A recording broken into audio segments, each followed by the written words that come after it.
தஞ்சாவூரில் இளைஞர் கடத்தப்பட்ட வழக்கில் நாம் தமிழர் கட்சி பிரமுகர் உட்பட 8 பேர் கைது செய்யப்பட்டுள்ளனர். அதிமுக தலைமை கழக பேச்சாளர் ரஹீனா பேகத்தை போலீசார் தேடி வருகின்றனர். துபாய் தங்கம் விவகாரம் கடத்தல் வரை சென்றது ஏன்?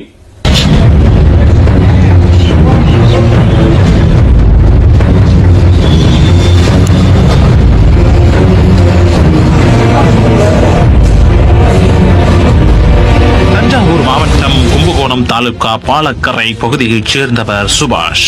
இவர் துபாய் நாட்டில் வேலை பார்த்துவிட்டு கடந்த 21ஆம் தேதி சொந்த ஊருக்கு திரும்பி வந்துள்ளார். இந்த நிலையில் கடந்த 6ஆம் தேதி சுபாஷ் வீட்டிற்கு காரில் வந்த 8 பேர் கொண்ட கும்பல் சுபாஷ் குறித்து விசாரித்துள்ளனர். அப்போது வீட்டில் சுபாஷ் இல்லாததால் அவரது சகோதரர் சுரேஷ்குமாரை மிரட்டி காரில் கடத்தி சென்று விட்டனர். இதனால் அதிர்ச்சி அடைந்த குடும்பத்தினர் கும்பகோணம் கிழக்கு போலீஸ் நிலையத்தில் புகார் அளித்தனர். போலீசார் வழக்கு பதிவு செய்து சுரேஷ்குமாரை தேடி வந்த நிலையில் ஒரு வீட்டில் அடைத்து வைக்கப்பட்டிருந்த சுரேஷ்குமாரை போலீசார் மீட்டனர்.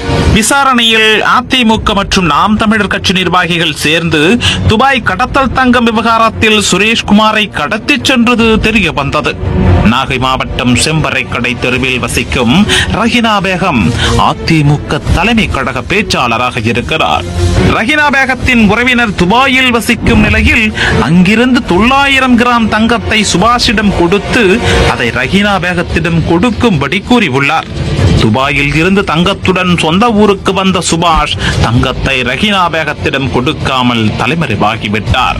நகை குறித்து உரிய தகவல்கள் இல்லாததால் ஆத்திரமடைந்த ரஹீனா பேகம் தனது உறவினரான ராணிப்பேட்டை அடுத்த மேலவிசார பகுதியைச் சேர்ந்த நாம் தமிழர் கட்சி மாநில இளைஞர் பாசறை செயலாளர் சல்மான் என்பவரிடம் இது குறித்து தெரிவித்துள்ளார்.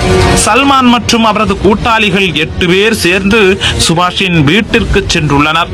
அங்கு சுபாஷ் இல்லாததால் அவரது சகோதரர் சுரேஷ்குமாரை கடத்தி இருப்பதும் தெரிய வந்தது. அதைத் தொடர்ந்து நாம் தமிழர் கட்சி மாநில இளைஞர் பாசறை செயலாளர் சல்மான் மற்றும் கடத்தலுடன் தொடர்புடைய கும்பகோணத்தைச் சேர்ந்த முருகன், சித்திரைவேல், தினேஷ், ராஜா மற்றும் கும்பகோணம் மாத்தி பகுதியைச் சேர்ந்த மாணிக்க வாசகம், நாகையைச் சேர்ந்த அபுல் ஹசன், மன்சூர் அலி ஆகிய 8 பேரை போலீசார் கைது செய்தனர். கைது செய்யப்பட்ட 8 பேரையும் நீதிமன்றத்தில் ஆஜர்படுத்தி சிறையிலும் அடைத்தனர். மேலும் தலைமறைவாக இருக்கும் ரஹீனா பேகத்தை போலீசார் தேடி வருகின்றனர். இந்த கடத்தல் வழக்கில் 8 பேர் ஒரே நேரத்தில் கைது செய்யப்பட்டதால் குடும்பத்தினர் மற்றும் ஆதரவாளர்கள் நீதிமன்றம் முன்பு சாலையில் குவிந்ததால் பரபரப்பு ஏற்பட்டது.